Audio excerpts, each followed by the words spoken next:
nandito na po tayo sa translasyon ng itim na Nazareno. Pero bukas pa yon. And first time in the history dahil nandito ang Bulacan PDRRM o Medical First Responders. Yan.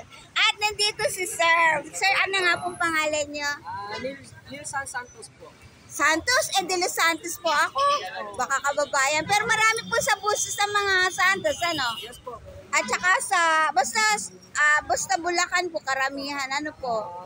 Ano po ako? Balagtas po. Opo. May mga kamag-anak rin kami sa Bustos at saka sa Dine sa Hagonoy. Meron rin po yun mga ganong ang mga usapan. Siya lang po ba ang doktora po ba? Hindi po. Ito po kami po mga medical responders po na pinadala po ng Ni Governor. probinsya po ng Bulacan. Manang mahal po natin na gobernador na si Daniel Fernandez. Wow, very Kami po ang representative ng Bulacan PDRRM po. Pinadala po dito na 8 pong miyembro. Ngayon po, tumutulong po kami ngayon dito sa translasyon po ngayon kung sino po nangangailangan ng medical. Ayan po, kasama po ating mga kasamahan, may ambulansya, pag nangangailangan tulong. Tapos ngayon po, pag may mga nangangailangan po, tulungan po natin. Naku, napakaganda naman at meron palang representative ang Bulacan. First time. First time po, bali ito po mga kasama po natin po, mga volunteer po ng po natin, mami. Bali mga nagtatrabaho din po sila sa Bulacan PDRRM po. Is it the first time po ba na magkaroon ng Bulacan PDRRMO?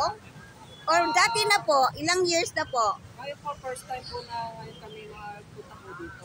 Bali, Pero ilang years na ang PDRMO? Ganun ka-active? 13 years na po ngayon ng PDRRM po. So, ang pinaka-base niyo po ay sa pinaka-capital, Kapitolyo. Opo. Ay, ano nga po pangalan niya sa Mr. Santos? Bali, ma-interview din po natin mamaya po yung team leader po natin. Sige po. Ay, makabising-busy si Sir. Ayan. Di ba, doktor? Team leader po natin. Rescue po kami. Ano po normally ang mga nare-rescue niyo po sa Bulacan? Kahit ano po ma'am, tungkol po sa disaster, halo din po kami consist po ng medical tsaka fire and rescue. Wow. Kung ano man po ang kailanganin, mga aksidente, sunog, medical, kahit ano po, pinupunta po namin. So, under the government po kayo or...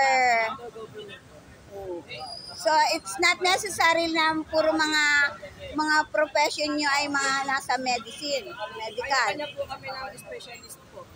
Meron po kami medical, fire po, rescue, depende po sa sitwasyon po. May kanya po kami specialist.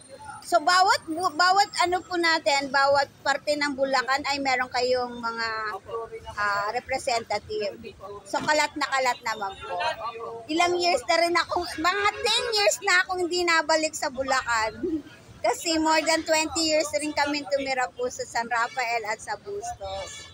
Kaya nakakatuwa naman po that every year, pupunta ako dito dahil rin naman ako ng DCRH Operation Tulong. Pero first time ko, pinagmamalaki ko talaga dahil kababayan ko. Ay, sir, good afternoon. Ayun si Sir Team Leader at ayaw na niya magpa-interview. Anyway, sir, lalayas na muna po ako and thank you. Paano po yan? 24 hours na kayo dito? 24, hindi po. Start po kami ngayon June 8. Bali, bukas po ang Nazareno po. January. January 8 po, start po kami ngayon. So bukas po January 9, dito po yung Mahal Nazareno. Hanggang January 10 po, pag natapos po ng madaling araw po. January 10. January 9 midnight po hanggang January 10. So alam na po ninyo kung saan mga iikot? Yes po ma'am, may binigay naman po sa ating ruta po, mapa po. Wow. Kung saan po iikot, sa Mahal Nazareno. Tapos bawat, meron na po, istasyon po mga Red Cross. Bawat kanto na po, kanta po ng mga medic po. Wow, napakaganda naman po. At saka, paano yan? Magre-reliever ba kayo? May mga relievo? Ari, walo po kami, hahatiin po sa dalawa, yung 8, hahatiin po sa dalawa. Meron po tayo naman papahinga po yung 4, tayo po na kanina po 4. Pero tuloy-tuloy po yung serbisyo po. Opo, hanggang January 10. Lalo bukas, wala na pagpalitan yun. Kung bukas po, lahat kami na. Ibig sabihin, darating na silang lahat.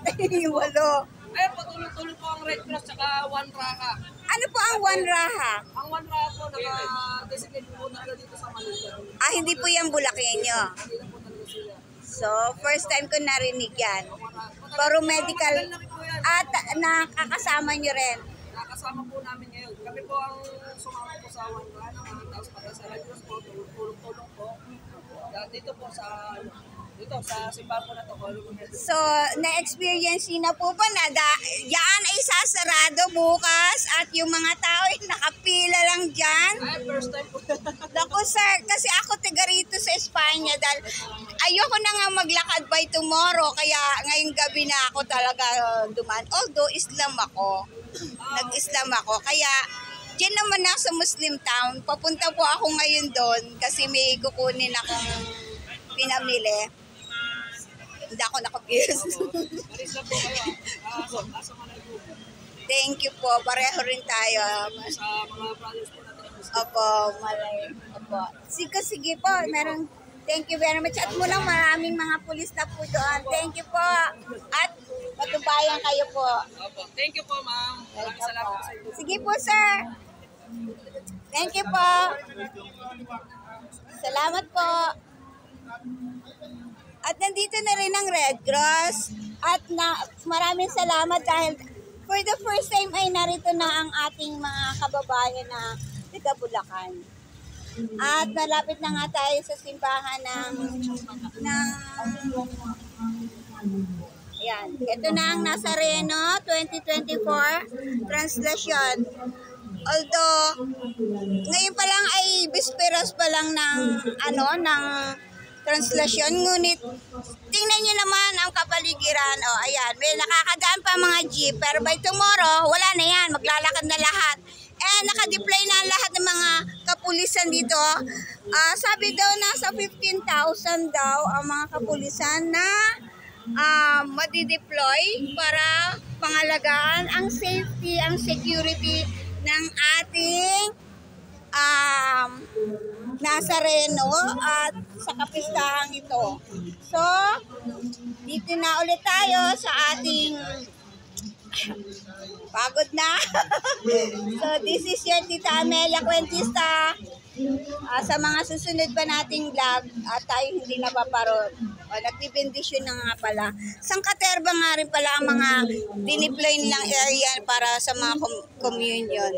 So, bye everyone. See you again.